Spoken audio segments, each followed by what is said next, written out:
आज धार में मंत्री कैलाश विजयवर्गीय ने मनरेगा योजना और रामजी योजना पर प्रकाश डाला। उन्होंने रामजी योजना को लेकर अपनी बात रखी, लेकिन जैसे ही भोजशाला को लेकर सवाल पूछा गया, उन्होंने उस सवाल को टाल दिया। कैलाश विजयवर्गीय ने साफ कहा, कितना भी पूछोगे मैं भोजशाला पर नहीं बोलूंगा, मैं बात करूंगा तो सिर्फ शिव जी और राम जी पर ही करूंगा।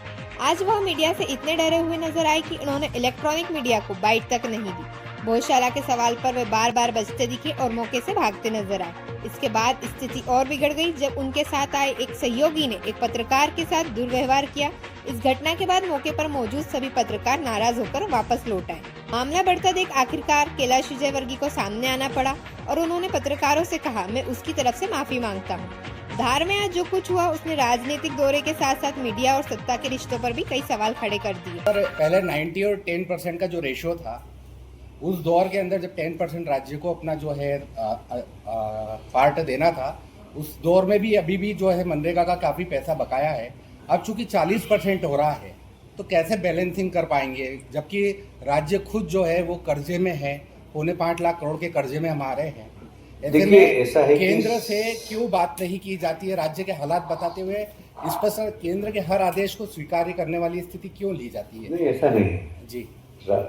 राज्य की आमदनी भी बढ़ रही है। अगर आप बजट देखेंगे तो हमने आमदनी भी बढ़ाई, हमने इन्वेस्टमेंट बढ़ाया है, टैक्स हमारा बढ़ा जीएसटी का, और इसलिए ये राज्य पहले बीमारी राज्य था, अभी बीमारी राज्य से बाहर आया है, तो हमने हमारी क्षमता बढ़ाई है।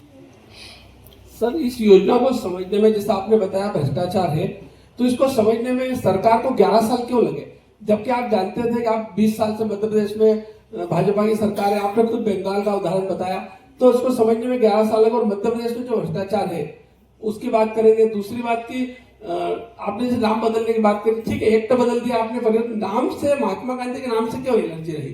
क्यों नाम परिवर्तन जरूरी था, एक्ट परिवर्तन जरूरी था? देखिए, इसका नाम इसके उद्देश्य के साथ बदला है। अब रोजगार नहीं है सिर्फ, अब रोजगार के साथ आजीविका को भी जोड़ा है। और मैं कह रहा हूं कि अगर देश के आज़ादी के बाद जितनी भी योजनाएं बनी हैं, 90% योजना एक परिवार के नाम से बनी है।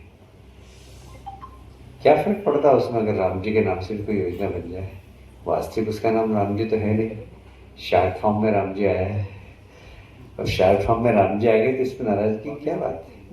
12 साल क्यों लगे सर इसके भ्रष्टाचार को समझने में? बहुत बड़ा कानून था और इसके लिए पिछली सरकार के वक्त ही उसकी तैयारी चल रही थी। कोई भी कानून बनाना, बदलना, उसमें समय तो लगता है। एक बायोमेट्रिक की चुनौतियां जो बात हो रही है, पारदर्शिता के उद्देश्य से बढ़िया प्रयास है कि मजदूर जाए साइट पर और उसकी जो है अंगूठा प्रिंट हो जाए, लेकिन बायोमेट्रिक के जो भी प्रयोग हुए हैं शासकीय कार्यालयों में, वो अभी तक जो है फेल साबित हुए। कारण ये हो रहा है कि जैसे 10:30 बजे अंगूठा लगाता है व्यक्ति, फिर चले जाता है, फिर मशीन से काम होता है, 6:30 बजे आप अंगूठा लगाओ, आपकी अटेंडेंस हो गई।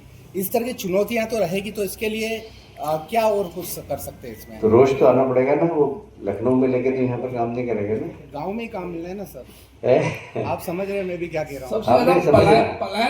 कम से कम उसको दिन में 2 बार अंगूठा लगाने तो आना पड़ेगा ना। अभी तो क्या हो रहा है, तो काम कर रहा है कानपुर में, काम कर रहा है गुजरात में, 1 महीने के लिए 1 दिन आता है।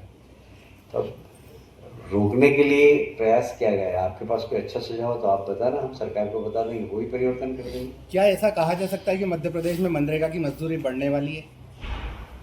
एकदम मैं नहीं कह सकता, बाकी हाँ, कलेक्टर को अधिकार है कि राज्य की जिले के अंदर जो स्थिति है उसको देखकर वो कलेक्टर रेट बढ़ा सकता है। जिले के प्रभारी मंत्री होने के नाते आप कलेक्टर से कहेंगे रेट बढ़ाए?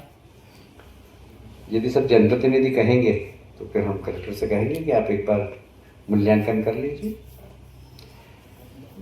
सर, इस विषय से अतिरिक्त भी बस प्रश्न यार, कर सकते हैं? इस विषय से अतिरिक्त प्रश्न हो भोजशाला गया, बहुत हो सर, गया। भोजशाला को लेकर तो सवाल है। आज सिर्फ जी राम जी, सीता जी के बारे में बोलोगे तो भी नहीं कुछ। जी राम जी नहीं, आप अब भोजशाला से क्यों भागा जा रहा है? भाजपा के लोग पहले तो भोजशाला से बहुत लगे थे, और जैसे सरकार में आए तो क्यों भाग रहे हैं भोजशाला से? आज प्रेस कॉन्फ्रेंस सिर्फ जी राम जी की है। आप विषयांतर मत करिए। आप कितना भी दबाव डालेंगे, मैं सिर्फ जी राम जी के बाहर नहीं जाऊंगा। सर कैलाश जी सरकार को तार देंगे इस बार भोजशाला में, इस बार फिर कैलाश जी अपने ऊपर सारे आरोप लेके, सारी आलोचनाएं लेके सरकार की साख को बचा देंगे। या 2006 और वाला कोई रिपीट जी होगा। राम जी पे कुछ है? 2016 दोहराएंगे क्या? जी राम जी धन्यवाद बहुत बहुत।